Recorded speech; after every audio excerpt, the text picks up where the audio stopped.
movement as a essential nutrient, something that your body requires in order to be healthy. Here we go. I'll jump over onto your screen. And what happens is that when our body is deficient in any nutrient, think of deficient in a particular vitamin or mineral or something like that, there's consequences inside, right? And oftentimes you don't feel it until it gets to a critical point.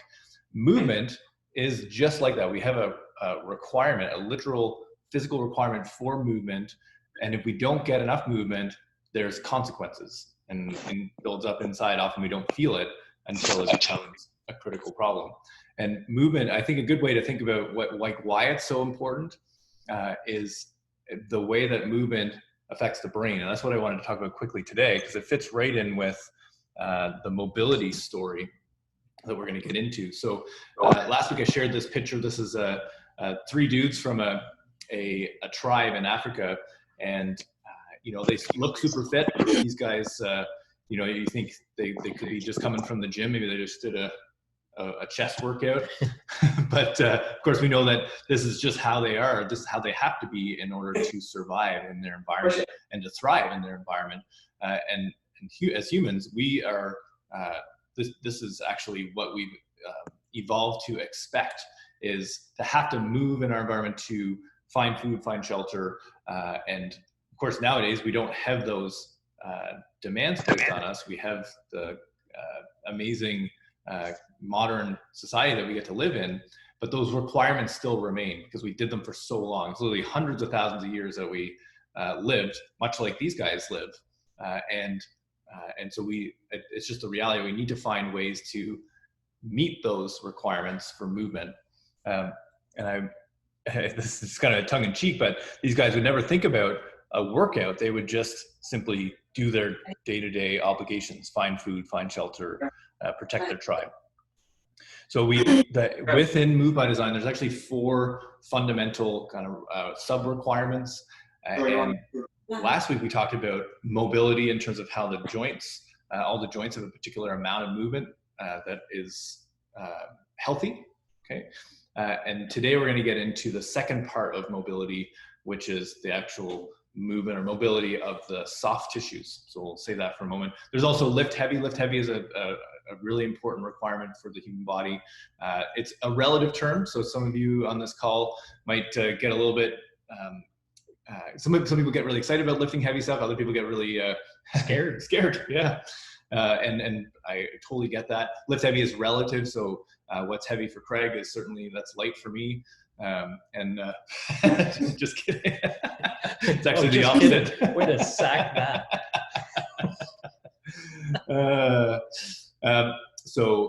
But lift heavy is a relative thing. Move fast is also a relative thing, but just think of, we have a requirement to be able to move our bodies in a fast, efficient way.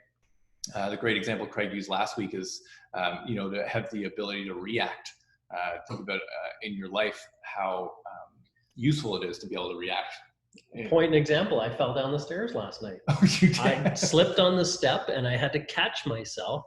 And I attribute kind of years of athletics, but then also to probably just working on some speed and some mobility things that kept me upright and kept me from falling all the way down the stairs. But I just turned a pivot to get something and I slipped off the wooden step and made a big crashing sound. But yeah. But you're standing here today. I'm right as rain. Because you've got a good, solid connection between your brain and your body. It's probably the main thing. Yeah, and I think, like I said last week, is that one of the number one predictors of infirmary in the senior population is a lack of hip mobility, and hip fractures are one of the leading causes of descending health decline.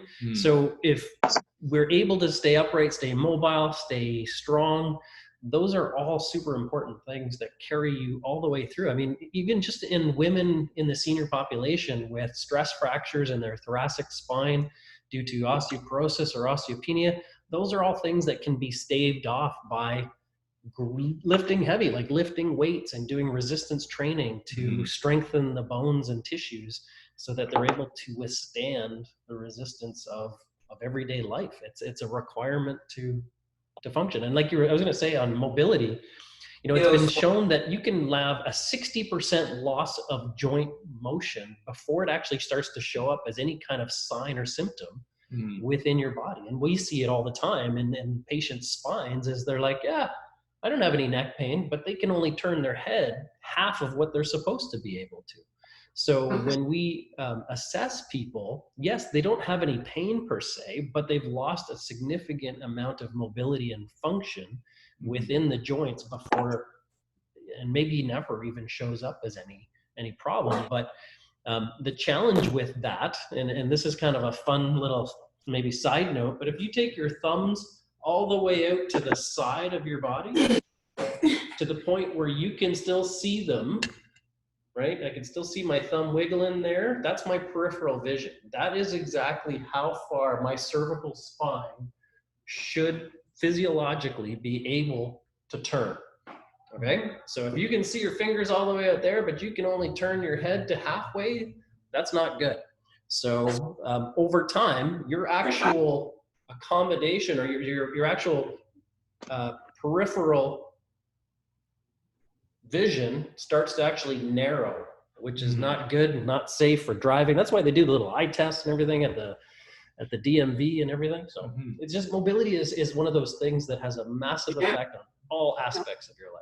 I never could. Yeah, and one thing that we are really big on here is we know that your body is, well, a turn of phrase that we have all over the office is, we know that you're designed to be extraordinary, and it's not something that it's not something that you had and lost. We know that when it comes to health in general, but and specifically mobility, it's something that we can regain, and that's really, when you think about the number of years that perhaps you've spent sitting or being sedentary, it takes time to get things back, and you may not get back to like these kids on the screen.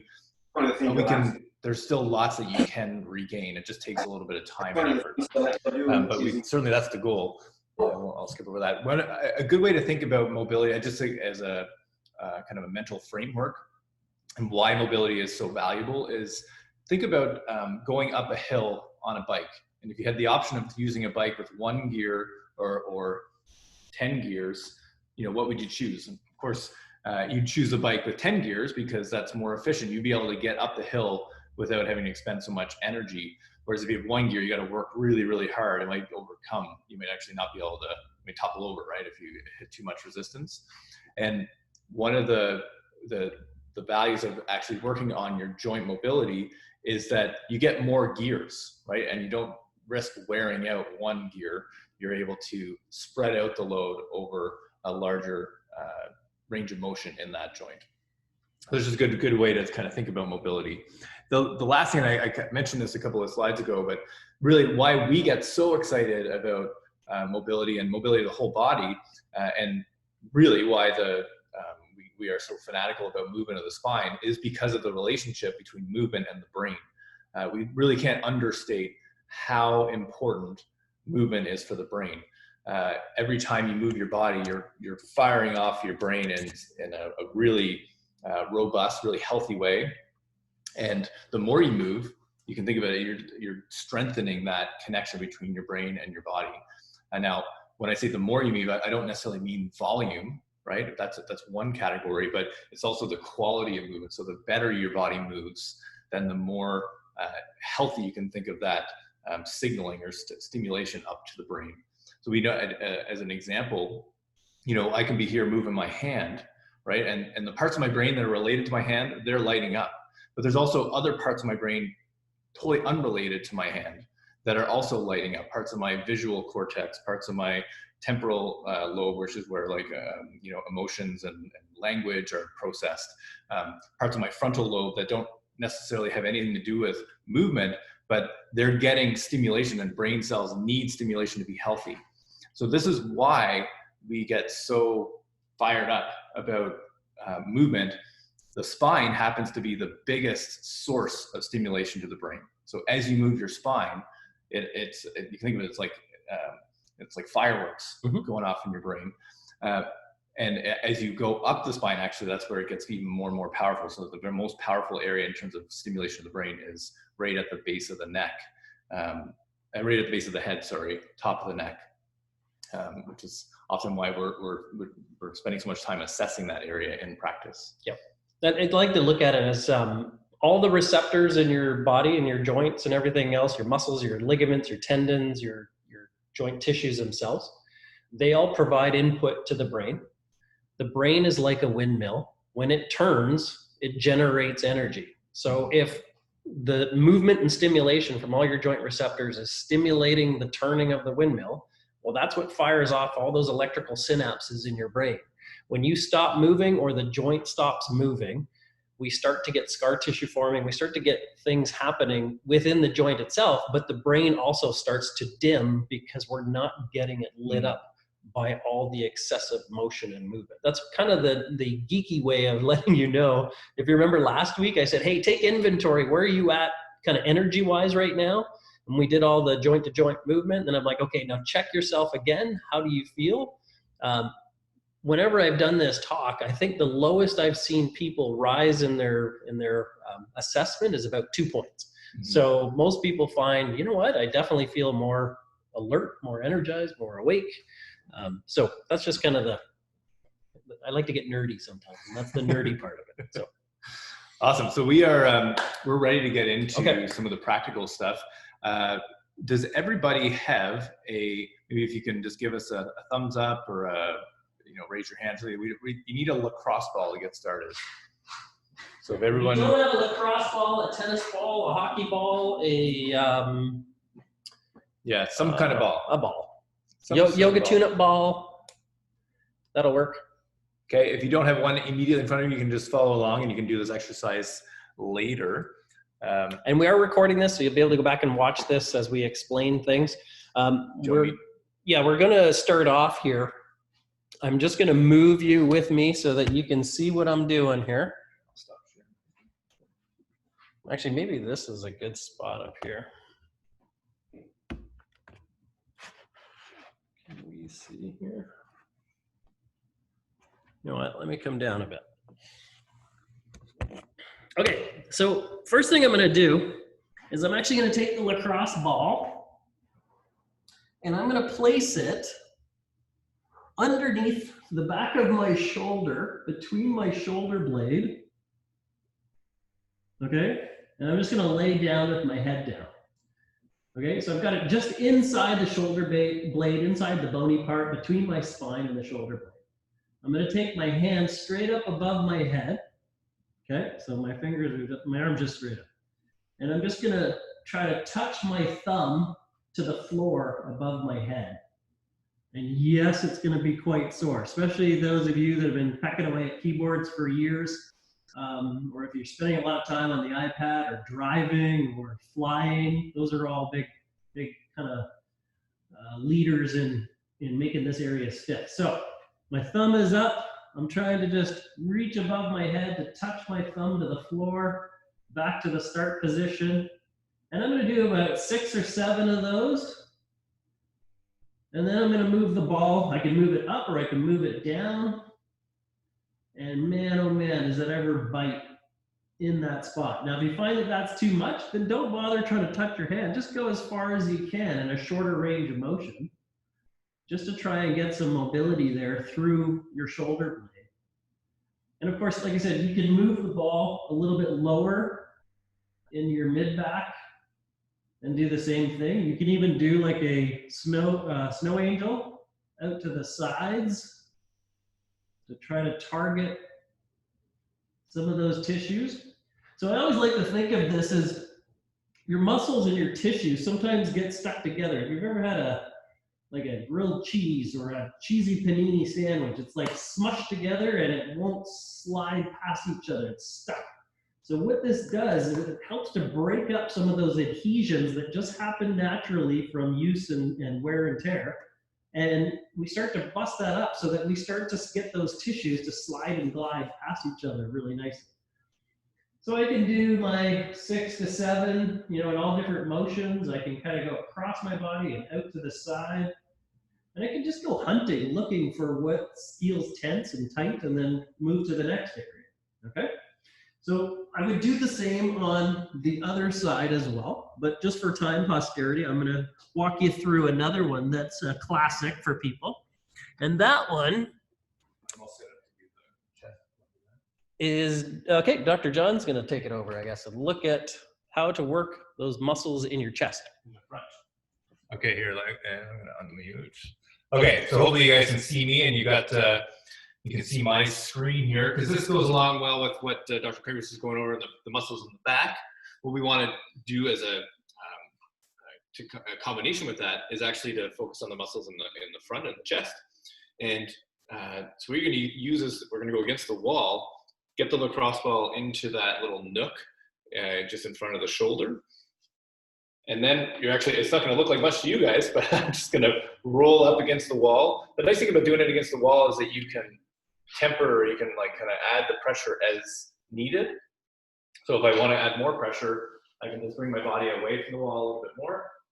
And I like to just, kind of like Dr. Craig was just doing, scan around, find the points that are really tender. You can do some deep breaths there, or you can do some arm movements. You can raise the arm up the side of the wall. You can do some head movements. And this is a really nice way to get into those tight chest muscles, because they often are the ones that they're part of this whole rounded shoulder, forward head posture that we're all fighting against. So if you can help to open up those muscles in the chest, that can have a big impact on kind of facilitating opening up the shoulders. Yeah, and it also helps to open up the rib cage so that you get better oxygenation within your tissues.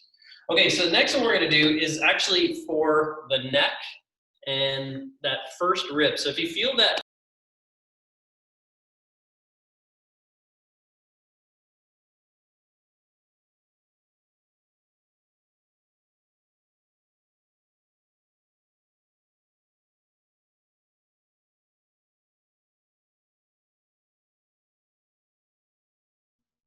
Craig, you're muted. We can't hear you. You're muted.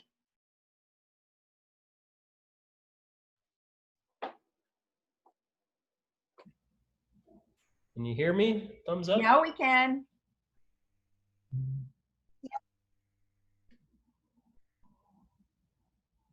Can you hear us? Can you hear us?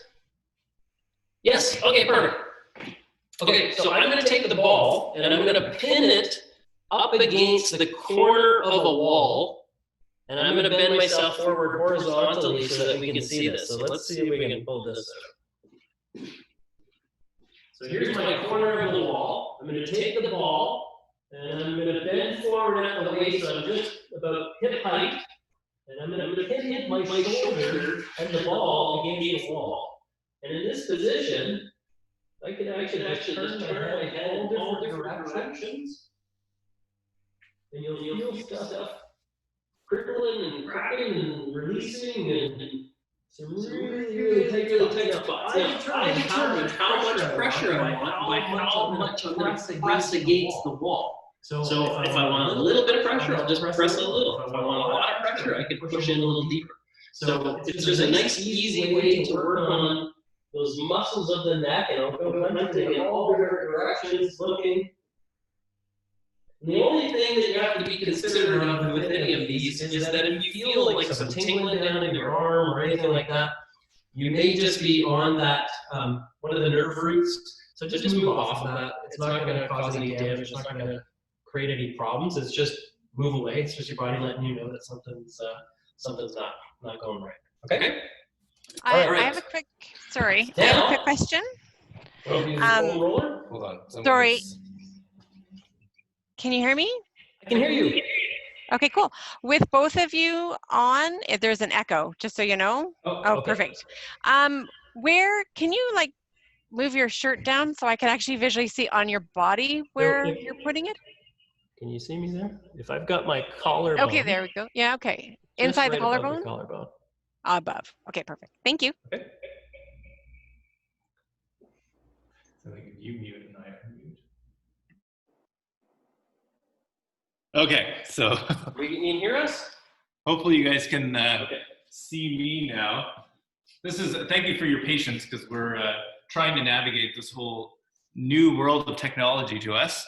But hopefully you can see I've got a foam roller now on the floor. And let me just angle that. So if you have a foam roller, right, it doesn't matter what color it is, the ones we have at the office are, they're really dense tissue or rollers. But what I want you to do, I'm not sure why. Everyone see me okay? I see you. Okay.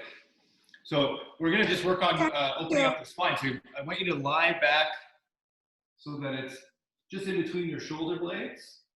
When you get the hands behind your neck so that your head is supported. So there should be enough tension in your shoulders where you can actually just fully relax your neck here. And at first, all I want you to do is just arch over the roller. This is a really nice way, again, to counteract all that rounding that we typically are doing throughout the day. So just some gentle arching over the roller. I usually do 5 to 10 depending on how I'm feeling. A little bit of an advanced move is what you can do is let gravity pull you down as far as gravity gets me to do about there. But then I can actually use the muscles in my back to pull me over a bit further. There's a nice way to get a bit of overpressure. So usually about 5 times, and then I'll move the roller up or down, and I'll do the same thing. So we're really aiming to get, sort of between this mid-back and the neck. So we take 3 or 4 different positions to access that part of the spine. And then following that, what you can do is same position. I'm just going to change my hand position to put across my chest. Then we can just roll those muscles of the upper back, similar to what Dr. Craig was doing before, but now we're getting a broader contact with the roller. So just lifting the bum up off the ground, rolling from base of the neck down into about the mid-back. Okay? So that's a really nice way to just start to get some better motion through the spine. And then, should I go right into Go for it. glutes? Okay. And I'll sit up here. So if you to take a seat on your roller, that'd be easier. There you go. Okay. So take a seat on your roller, and what we're going to focus on is, let's all do the same side. So if we do the right glute, then I'm going to actually take that leg and I'm going to bend that knee, cross it over the left leg, get my right hand down. So this is kind of the starting point so that I can focus on this right hip. So I'm on my right hip, right leg's crossed over my left knee, right hand down, and then I can just roll back and forth, getting at those really big muscles of the glutes. And really the simplest movement is just straight back and forth. But what you can start to do as you feel more confident, some people feel a little bit unstable on here, that's normal. But as you feel more confident, then you can start to drop the knee down. You can start to kind of take on some different movement patterns. Or you can hold a point and move the leg back and forth. Really, just think of like a massage therapist would use their thumb or their elbow to access the tissues. We're just doing a similar thing here. Okay, you can come all the way over onto your side. And this is probably the most classic use of the foam roller is the outside of the hip, where the muscles that are just underneath your kind of that stichioti bone in the side of your hip. We're going to start there, and this left hook can be in front or behind, and you're just going to roll just that very top part of the hip on the outside. Classically, this is a very tender spot, so you'll know real quick that this is an overused and weakened muscle that is starving for some blood flow and some foam mobility. So. Yeah, that's a good point, actually, Craig. And Craig mentioned blood flow. That's one of the benefits of doing the foam rolling is drawing some more blood flow, and it's really drawing your brain's attention to those tissues that are a bit unhealthy. So if we move the roller down a little bit, then we can get to the outside of the leg. So same position. Now I have both hands on the ground. I'm nice and stable in my upper body. My left foot is crossed over, so I have 3 points of contact. And then I'm just rolling the outside of my leg. You really ultimately want to get all the way down to the knee, all the way up to the hip. Now that might be a little bit hard to do at first, so just focus. You can do the top part first, and then move your body to do the lower part. Okay, and then you're all positioned, then you can go right into the front of the thigh. Okay, and ultimately we can go all the way around the thigh into the inner thigh. I won't demonstrate those today, but we actually have a video that goes through all of that, so we'll make sure that you get copies, links to those videos that review all of the foam rolling and the crossball work that we recommend. Okay. The only other one I was going to mention was. Do you want to unmute? We can use yours. Okay. So the other one we're going to do is for the feet. Because lots of flip-flops coming out of firm, sturdy boots and into flip-flops. A lot of people are talking about how sore their feet are. With this one, it's an interesting little test that we can do. And I know you can't see me, but that's okay because I want to show you the part that I want to do. What you're going to do is you're actually just going to feet flat on the floor, shoulder width apart. I just want you to reach down and try and touch the floor, okay? And what you'll notice is you want to kind of see how much tension do you feel in the back of your legs, or can you actually put your hands to the floor or not? But then what we're going to do is we're going to take the lacrosse ball and we're going to kind of put it underneath our heel. We're going to kind of stand on it gently, but we're going to start to work on mobilizing. So kind of thinking about pressing down and then smearing, press down, smear, press down, smear. And I'm going to go through the back of my heel towards the start of the arch. And yes, there's some really good, soft, tender spots in there.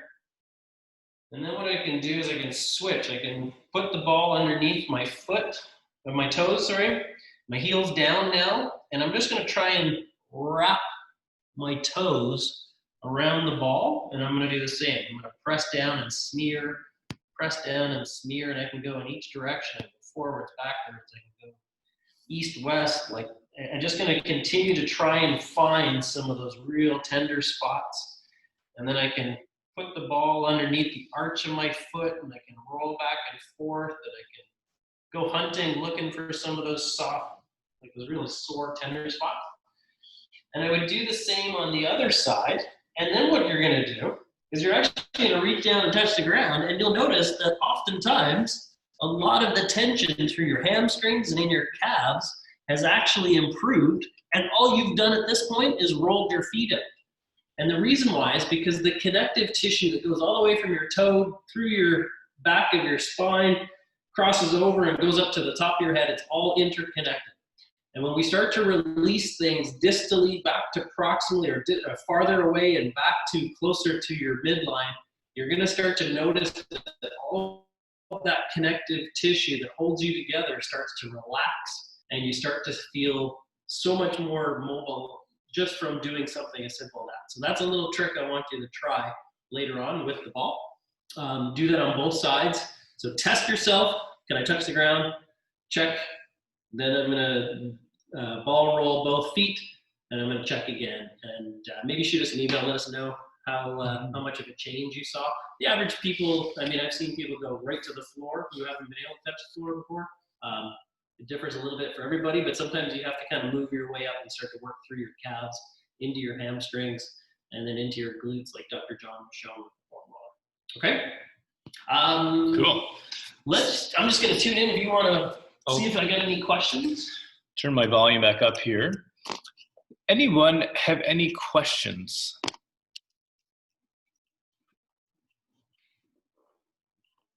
There's so many different things that you can do with the ball. And like Dr. John said, I mean, the internet's a wonderful resource. We've got lots of info on things that you can do at home with the ball. Like I said, really the biggest rules I find with foam rolling or the ball is if it feels like it's funny, like you're on a nerve, then just move, get off of it. it shouldn't feel worse after you're done. If it does, you probably went a little too hard, and maybe just back off for the next time. Just know to not use as much pressure the next time. But really, those are the only big ones I find that people struggle with and have questions on. So. Yeah, just make sure that use the principle of like a little bit today, a little bit more tomorrow.